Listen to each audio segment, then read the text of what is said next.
వాక్యం ఏమిటంటే మన జీవితాలకి వెలుగు ఉన్నది కనుక అందరం కూడా శ్రద్ధగా వినాలి.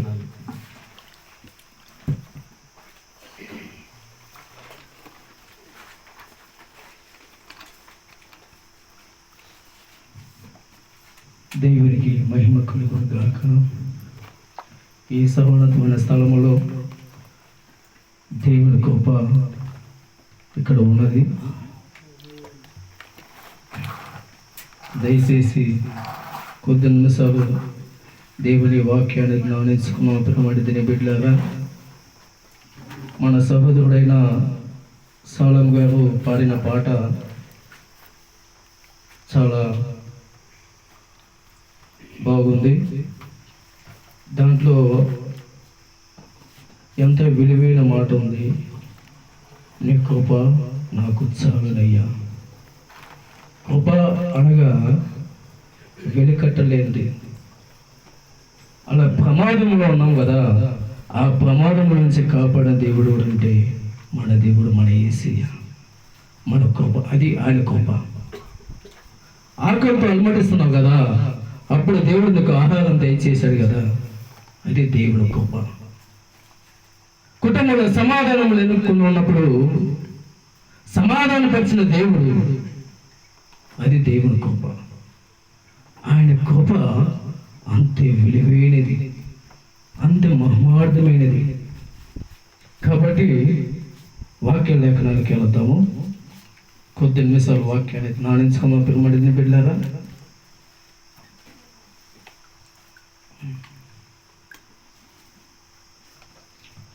మత్తయి సువార్త 26వ అధ్యాయము 28వ వచనము చదువుకుందాము. మత్తయి సువార్త 26వ అధ్యాయము 28వ వచనం చదువుకుందాము. దయచేసి ప్రేమతో చదివి వినిపించవలసినగా కోరుతున్నాము. ఇది నా రక్తము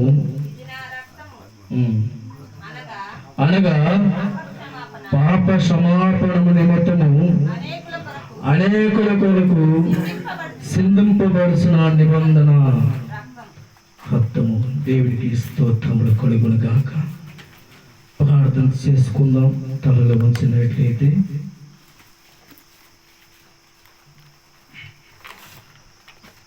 మహాపరిశుద్ధుడైన ప్రేమగల తండ్రి, దయగల దేవా, కృపామయుడా, నీ ఘనమైన నామానికి స్తుతులు స్తోత్రాలు ప్రభువా. దుగోనైనా గడిచిన కాలం అంతయోయా మమ్మల్ని కాపాడి క్షేమము గురించి మగ ఆదవనమున సమకూర్చి నేను స్థితించటకు గణపరచటకు నీ పరిశుద్ధమైన రక్త మాంసాలు పుచ్చుకుంటున్నకు ప్రభువా, ఈ అవకాశం ఇచ్చిన విధానం బట్టి స్తుతులు స్తోత్రాలు ప్రభువా. నాయన, ఇక్కడ మీరు మాట్లాడండి. నా నోటి నుండి నీ మాటలు ఉంచండి ప్రభువా. నువ్వు మాట్లాడితే ప్రభు ఇక్కడ ఉన్న ప్రతి హృదయము కదిలించబడుతుంది నాయన. వాళ్ళ జీవితాలతో మాట్లాడే గొప్ప దేవుడు నాయన. తండ్రి, మహిమ కలిగిన దేవా, మీరు నిలబడి మాట్లాడమని నీ పాదాలు పట్టుకుని అడిగి వేడుకుంటున్నాను తండ్రి. ఆమేన్. మళ్ళీ చదువుకుందాము. మత్తయి సువార్త 26:28వ వచనము. ఇది నా రక్తము అనగా పాప క్షమాపణ నిమిత్తము అనేకుల కొరకు సింధింపబడుచున్న నిబంధన రక్తము. దేవునికి మహిమ కలుగును గాక. ఎవరి కొరకు అంట? అనేకుల కొరకు సింధింపబడుతున్న పరిశుద్ధమైన రక్తము. ఈ రక్తము తాగువారు, ఆయన మాంసం తినవారు నిత్య జీవముకు వారసులనే దేవుడు లేఖనాలు చెప్పబడుతున్న మాట మీరు విన్నారు కదా. అయితే దేవుడు ఈ లోకానికి ఎందుకు వచ్చున్నాడు? చదువుకున్న ప్రియమైన లూకాసు సువార్త 19వ అధ్యాయము, లూకా రాసిన సువార్త 19వ అధ్యాయము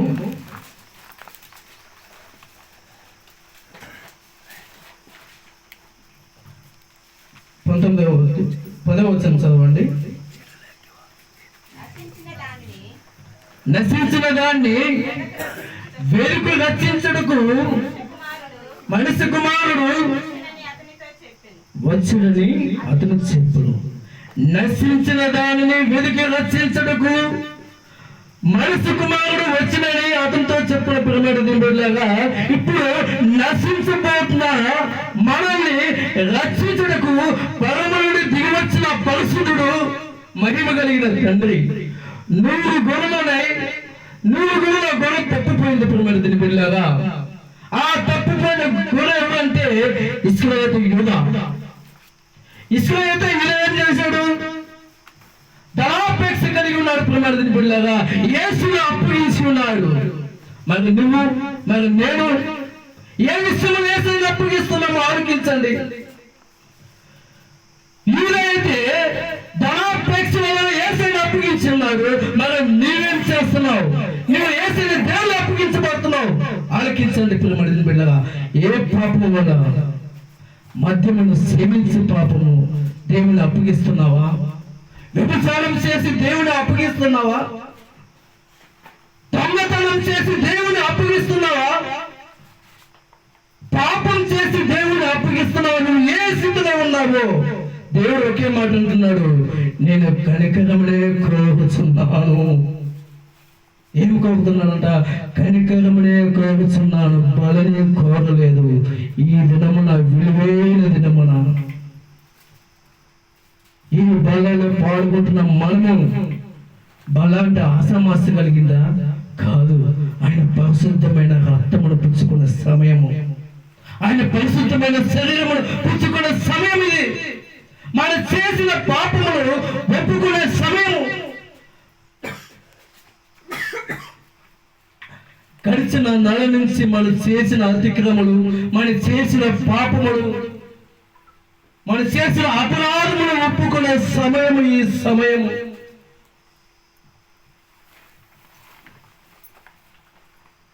వాక్యం చెప్పొద్దంటే నేను చెప్పు. మనము ఇక్కడికి వచ్చి ఏం నేర్చుకున్నది చాలా ముఖ్యమైనది, చాలా విలువైనది. ప్రేమది బిడ్డలారా, యేసు ప్రేమ ప్రార్థనలో ఒక ఉన్నతమైన స్థాయి ఆత్మను రక్షించడానికి పరిశుద్ధుడైన దేవుడు పరమనుడి దిగి వచ్చిన దేవుడు ఇక్కడ ఉన్నాడు. మీరు వినాలా? నా మాటలు మీకు నచ్చకపోవచ్చు, కానీ మాట్లాడే దేవుడు తెలుసా? పరిశుద్ధుడు, మహిమ కలిగిన దేవుడు, నిత్యుడైన తండ్రి. ప్రేమడి బిడ్డలారా, మీ జీవితాలు బాగు చేసే గొప్ప దేవుడు ప్రేమడి బిడ్డలారా. గతంలో కొన్ని సంవత్సరాల క్రితం, కొన్ని నెలల క్రితం మనం రక్షణ పొంది ఉన్నాము. అయితే ఈ రోజున వాళ్ళని చూస్తే ఘోరమైన పాపానికి అప్పగింపబడి ఉన్నారు ప్రేమడి బిడ్డ. మళ్ళీ యేసుని అప్పగించి ఉన్నాడు, మళ్ళీ యేసుని శిలువలో అప్పగించి ఉన్నాడు ప్రేమడి బిడ్డగా.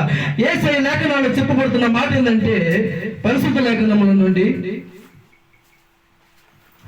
మత్తయి సువార్త 20వ అధ్యాయము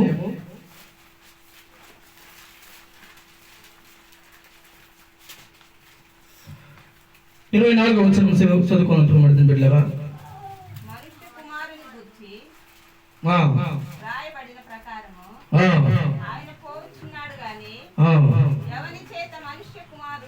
ఎవరి చేత మనిషి కుమారుడు అప్పగింపబడుచున్నాడో ఆ మనిషికి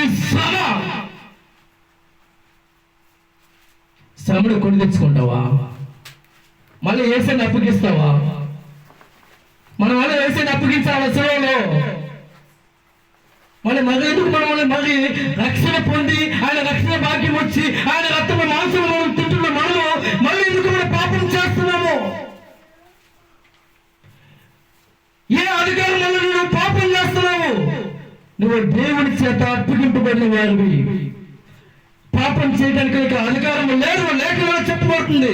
ఒకవేళ యేసుని మళ్ళీ తిరిగి నువ్వు అప్పగించినట్లయితే వారికి శ్రమ అని లేఖనాలు చెప్పబడిన మాట మీరు విన్నారు కదా. నా సొంత మాటలు కాదండి, దేవుని లేఖనాల మాటలండి. మన జీవితంలో మార్పు లేకపోతే మన జీవితం వ్యర్థమే. దేవుడు చెప్తున్న మాట. అయినా కూడా ఇప్పుడు ఆయన ఏం చెప్తున్నాడంటే, నేను కనికరమనే కోరుతున్నాను. ఏం కోరుతున్నాడంట? కనికరమే కోరుతున్నాను, బలునే కోరలేదు. నీ కోసము ప్రాణం పెట్టడానికి సిద్ధంగా ఉన్నాను. నీ కొరకు నేను రక్తమును సిందించడానికి నేను సిద్ధంగా ఉన్నాను. నా శరీరాన్ని నిలగొట్టడానికి నేను సిద్ధంగా ఉన్నాను. నేను పడిన శ్రమ నీకు స్వస్థత, నీకు నిత్య జీవము, నీకు సమాపణ. ఒక దినమున హేబేలు కయ్యోను ఏం చేశారంటే, దేవునికి ఒక గిఫ్ట్ ఇవ్వాలని వచ్చారు. వాళ్ళు చేసిన దాంట్లో గిఫ్ట్ ఇవ్వాలని దేవునికి వచ్చారు. అయితే హేబేలు సమృద్ధిగా, ఇష్టపూర్వకంగా, మనస్పూర్వకంగా దేవుడికి అప్పగించినాడు. బిడ్డగా కయ్యోను వాడికి ఏం చేశాడు? కుదురుగా అప్పగించినాడు. అయితే హేబేలుని హెచ్చించాడు బిడ్డలారా దేవుడు. అయితే కయ్యోను ఏం చేశాడంటే, కోపంతో, రౌద్రంతో హేబేలుని చంపేశాడు. చంపబడిన హేబేలు ఆయన రక్తము చిందింపబడినప్పుడు, ఆ రక్తము నేల మీద పడినప్పుడు ఆ రక్తము మొరపెడుతుందంట దేవునికి, శిక్షించమని. మా అన్ననే శిక్షించు, నన్ను చంపాడు. ఒక సభలో పాడిన పాట ఇది. తన అన్ననే శిక్షించమని ఆ రక్తము మొరపెడుతుంది బిడ్డలారా ఒకప్పుడు. అయితే రక్షణ భాగ్యము వచ్చిన మనము, ఆయన మన కొరకు శిలువలో బలియాగమయ్యన్న బిడ్డలారా, ఆయన మన కొరకు రక్తం సిందింపబడిన దేవుడు. మన కొరకు రక్తం, ఆయన శరీరం అంతా చీల్చబడింది. 40 కొరడాలతో కొట్టబడింది. 40 కొరడాలతో శరీరం అంతా చీల్చబడింది బిడ్డలారా. ఆయన తల మీద అంతా ముళ్ళు గిరటము, ఈ చేతికి ఆ చేతికి, ఓ కాలికి మేకులు, ముళ్ళు గుచ్చుకుంటేనే తట్టుకోలేని మనము ఎంత యాతన పడ్డాడు బిడ్డలారా. మన కొరకు ఎంత యాతన పడ్డాడు. మనకు పడాల్సిన కొరడాలు డబ్బులు, మనకు పడాల్సిన కొరడాలు డబ్బులు, మనకు మేకులు, మనకు పడాల్సిన మేకులు, మనకు పెట్టాల్సిన ముళ్ళు కీయటము మరి ఆయన మీద వేసుకున్నాడు బిడ్డలారా. ఇంకా నువ్వు ఆయన గురించి తెలిసి కూడా మనము పాపం చేస్తున్నావా? నీకోసము పరమనుంచి దేవాది దేవుడైన తన కుమారుడు భూమి మీదకి వచ్చి ప్రాణం పెడితే మనం ఏమి చేస్తున్నాము? హేబేలు రక్తం ఏమని మొదలుపడుతుంది? శిక్షించమంటుంది కయ్యోనుని. అదే కొత్త నిబంధనకు వచ్చినాక యేసయ్య మృతి పొందిన తర్వాత స్టెఫన్ గారిని రాయితో కొట్టి చంపుతుంటే, స్టెఫన్ గారు తెలుసుగా మీకు, ఆయన్ని అక్కడున్న సమాజంలో అందరూ ఆయనతో రాయితో కొట్టి చంపుతుంటే క్షమించమని కోరుతుంది. ఇది కాదు యేసయ్య ప్రేమ, ఇది కాదు యేసయ్య ప్రేమ, ఇది కాదు యేసయ్య కృప. నీ కొరకు ప్రాణం పెట్టిన దేవుడు గొప్ప దేవుడు అంటాడు. కానీ మనం ఏం చేస్తున్నాం? గడిచిన కాలమంతా మనము ఆయన రక్షణ భాగ్యములు కొలిచి కూడా, ఆయన నిజమైన దేవుడిని మనం తెలుసు కూడా, మన కోసం ప్రాణం పెట్టిన కూడా తెలుసు కూడా మనం ఏం చేస్తున్నాం? ఆలోచన చేయాలండి. అతి గౌరవమైన పాపములు చేస్తున్నాం. ఇంకా ఏమేమి రక్తం ఏదైతే ఆ రక్తం శిక్షించమని అడుగుతుందో అదే రీతిలో ఇంకా మనం ఉన్నామా బిడ్డలారా? ఇంకా పక్కన వాళ్ళని మనం శ్రమించలేకపోతున్నాం. నీ ఎదుటి వాళ్ళని మనం శ్రమించలేకపోతున్నాం బిడ్డలారా. కానీ మనము ఆయన రక్తమును పుచ్చుకుంటున్నాం, మనము ఆయన మాంసాన్ని పుచ్చుకుంటున్నాం, మనము ఒకరిని శ్రమించమనే ఆలోచన లేకుండా పోయింది బిడ్డలారా. శ్రమించలేకపోతున్నాం ఎదుటి వాళ్ళను కూడా, ఎదుటి వాళ్ళని ప్రేమించలేకపోతున్నాం. యేసయ్య మనకి ఏం చెప్పబడుతుంది? స్టెఫన్ వలె నువ్వు ఉన్నావా? హేబేలు వలె నువ్వు ఉన్నావా? ఆలకించండి. స్టెఫను రాయితో కొడితే మొరపెడుతున్నాడు, ప్రభువా ప్రభువా వీడిని క్షమించయ్యా. మరి నువ్వేం కోరుతున్నావు? ఈ రోజున ఈ దినమున నేను రాయితో కొడితే నువ్వేమంటూ వారిని తిరిగిపడి 10 దెబ్బలు కొడుతావు. ఇదే మనకి యేసే నేర్పించిన ప్రేమ, ఇదే మనకి యేసే నేర్పించిన కృప. కానీ ఇది కాదు కదా యేసే ప్రేమ, ఇది కాదు కదా ఈ రోజున ఈ దినమున ఈ సమయమున మనము ఆయన రక్తమున ఆయన మాంసమును మనం పుచ్చుకుంటున్నాము. ప్రేమడుతున్న ఆ రక్తము నీలో ప్రవేశించినప్పుడు ఆ రక్తం ఏం చెప్పాలి? సమాపణ కోరాలి, ఎదుటి వారి మీద ప్రేమ చూపించాలి. ప్రేమడుతున్న బిడ్డగా మరి నువ్వేం చేస్తున్నావు? ఇప్పుడు యేసే రక్తము నీలో ఉందా? దేవుడు లేఖనాలు చెప్పబడుతుంది, ఆయన రక్త మాంసములను పుచ్చుకున్నప్పుడు ఎవరు అయోగ్యంగా తీసుకోకూడదు, ఎవరు అయోగ్యంగా తీసుకోకూడదు. ఆయన రక్తము ఆయన మాంసం పుచ్చుకున్న ఈ దినమున మనమంతా ఉపవాసం ఉండి నాకిరించి ప్రార్థన చేసి మనం చేసిన అతిక్రమము, మనం చేసిన అపరాధములు, మనం చేసిన ప్రతి పాపము ఆయన దగ్గర ఒప్పుకునే సమయం ఇది. ఈ రోజు నువ్వు సమాపణ కోరితే ఆయన రక్తమును మాంసను పుచ్చుకునే అర్హుడివి నువ్వు. ఎప్పుడైతే ఆయన రక్తమును ఆయన మాంసను నువ్వు పుచ్చుకుంటున్నావో నిత్య జీవం మనకు వారసుడు. ఒకప్పుడు మనకి నిత్య జీవం అనేది లేదు మనకి పాత నిబంధనలు చూసుకుంటే. ఎందుకంటే ఘోరమైన పాపములు చేసుకొని అక్కడ విస్తారమైన జీవితంలో కొనసాగిస్తున్న ఆ రోజుల్లో ఈ రోజున పాపం విమోచన కావాలి, పాప సమాపన కావాలి, నా బిడ్డలని పరలోకానికి చేర్చాలి. దేవుడి ఉద్దేశం, దేవుడి సంకల్పం. వారి కొరకు నేను ప్రాణం పెట్టడానికన్నా సిద్ధమే. నేను కనికరమే కోరుచున్నాను. ప్రేమడి బిడ్డగా కనికరమే కోరుచున్నాను. మీ మీద నేను ప్రేమనే చూపిస్తున్నాను, మీ మీద నేను కనికరమే చూపిస్తున్నాను, మీ మీద నేను దయ చూపిస్తున్నాను. అయితే ఈరోజు నువ్వు మోకరించి ప్రార్థించే క్షమించగలిగిన దేవుడు మన దేవుడు. ఆయన మన కొరకు ప్రాణం పెట్టిన దేవుడు మన పక్షాన ఉన్నాడు. సిద్ధంగా ఉన్నారా? మరో లేఖనాలు చదువుకుందాం. ప్రేమడి బిడ్డగా మత్తయి సువార్త 9వ అధ్యాయము 9:13.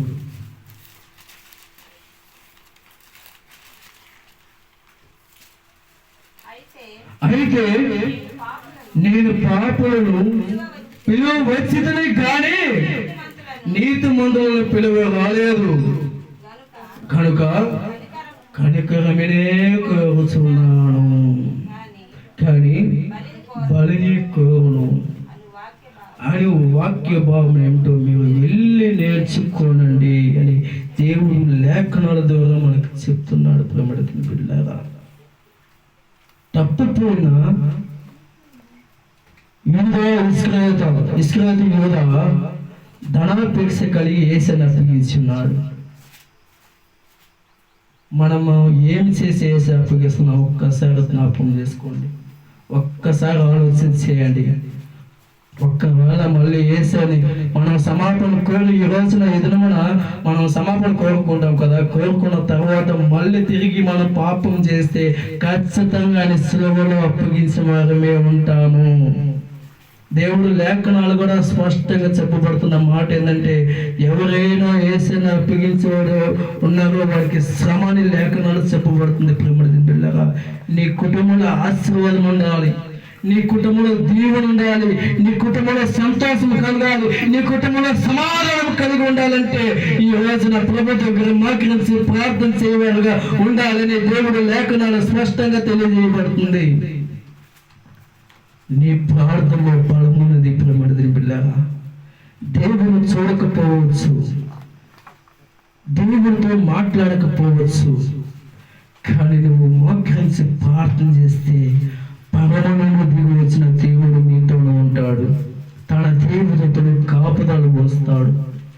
ఆయన కృప నిరంతరము మన మీద ఉంటుంది. నువ్వు ప్రమాదంలో ఉన్నప్పుడు కాపాడిన దేవుడు అంటే ఆయన కృప వల్లనే, ఆయన కృప వల్లనే నేను కాపాడుతున్నాడు. ఇంకా నైనా మారుతాడేమో, తండ్రి దగ్గర ఒప్పుకుంటున్నాడు. ఇంకనైనా ఒక్కడైనా మారుతాడేమో. నువ్వు ఆకలితో అలమటిస్తున్నప్పుడు, ప్రార్థన చేసినప్పుడు, నీ బంధువుల చేత కానీ, నీ స్నేహితుల చేత కానీ ఆహారము పంపిన దేవుడు ఎవరంటే మన దేవుడు. గొప్ప కనికరము కలిగిన దేవుడు. ప్రియమైన బిడ్డలారా, బాధలో ఉన్నప్పుడు, కన్నీరు ముమ్మరైనప్పుడు, రోగంలో ఉన్నప్పుడు యేసే నీ దగ్గరికి వచ్చి నీ కన్నీరు తీర్చిన దేవుడు ఎవడంటే మన యేసయ్య. గొప్ప దేవుడు అండి, మహిమ కలిగిన దేవుడు అండి. కానీ మనం ఆయన తెలియక మనము మన జీవితంలో విస్తారమైన పాపములు చేస్తూ దేవుడికి వ్యతిరేకంగా ఉంటూ ఆయన ఇంకా మేకలతో కొడుతున్నాం ప్రియమైన బిడ్డలారా, ఇంకా ముందుకి గుచ్చుతున్నాం ప్రియమైన బిడ్డలారా. ఆయన ఇక్కడ మనం కత్తితో పొడుస్తున్నాం ప్రియమైన బిడ్డలారా. ఇంకా 40 పొగడంతో కొట్టుతున్నాం ప్రియమైన బిడ్డలారా. ఒక్కటి తప్ప ఏ స్థితిలో ఉన్నామో ఒక్కసారి జ్ఞాపకం చేసుకో. దయచేసి చెప్తున్న మాట ఏంటంటే, దేవుడు ఇంకనైనా అమ్మతో అంటున్నాడు, అమ్మ ఇంకనైనా పాపం చేయకూడదు. మోసే ధర్మశాస్త్రం ప్రకారము ఆమె పాపం చేసినప్పుడు అక్కడ ఉన్న సంఘ పెద్దలందరూ వచ్చి ఆమెతో రాళ్ళతో కొడుతుంటే ఆమె నేరుగా ఎవరికి వచ్చింది? ఎవరి దగ్గరికి వచ్చింది? యేసయ్య దగ్గరికి వచ్చింది. ప్రియమైన బిడ్డలారా, యేసయ్య దగ్గరికి వచ్చి మోకరించి ప్రార్థన చేసింది. ఏమైనా ప్రార్థన చేసిందంటే క్షమించయ్యా అని అడిగింది. యేసయ్య క్షమించాడు. కానీ సమాజంలో ఉన్న వారు ఎవరు క్షమించాల, ఆమె రాళ్ళతో కొట్టి చంపాలని ప్లాన్ చేశారు.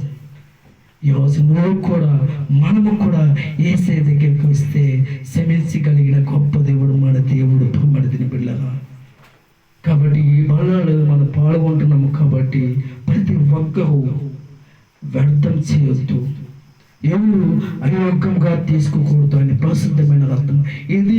ఈ రక్తము నిజమైన రక్తము, యేసయ్య రక్తము, పరిశుద్ధమైన రక్తము. నేను పుచ్చుకుంటున్నాను ప్రభువా. నాలో ఉన్న చెడు రక్తాన్ని తీసివేసి, నేను చేసిన పాపము, నేను చేసిన అపరాధమును తీసివేసి, నీ విలువైన పరిశుద్ధమైన రక్తం నాలో ప్రవేశించు. ఇతరులు క్షమించే గుణమును నాకు దయచేయు, ఇతరులు ప్రేమించే గుణమును నాకు దయచేయము ప్రభువా అని నువ్వు మోకాలు పడి నువ్వు కన్నీరుతో ప్రార్థన చేయాలి. ఇది కాదు దేవుడు కోరుచున్నది. కాబట్టి దేవుడు ఉన్న మాటలు దీవించి ఆస్వాదించి మన హృదయములంతా ఈ మాటలు ఉండదు కాక. దేవుడు ఒక మాట అంటున్నాడంటే, నా మాట అగ్ని వంటిది కాదా? ఏమంటుంది? నా మాట అగ్ని వంటిది కాదా? నా మాట బండ మీద కొట్టి చుట్టూ వంటిది కాదా? ఈ రోజు నీ హృదయంలో బండలాగా పేరుకుపోయిందేమో. నీ బండని పగలగొట్టి ఒక శిల్పంగా తయారు చేయబోతున్నాడు, ఒక నూతన క్రియ చేయబోతున్నాడు. అది ఇప్పుడే దేవుడు మనుషులు కాక. ఆమేన్. కాబట్టి దేవుడి మాటలు దీవించి మన హృదయములు ఉంచిన కాక. ఆమేన్, ఆమేన్.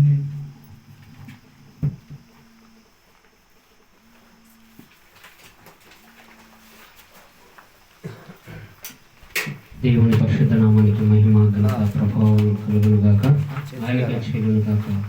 ఇంతవరకు దేవుడు సహోదరుడు అజయ్ని తన నోటి బోరగా వాడుకొని దేవుని యొక్క హెచ్చరికలు మనకు తెలియజేసినందుకు దేవత దేవునికి వందనాలు చెల్లిస్తున్నాను. అందరూ అలాగే ఉన్నట్లయితే 2 నిమిషాలు వాక్యం చెప్పుకొని తర్వాత బలారాధనకి వెళ్దాం. ఇంతవరకు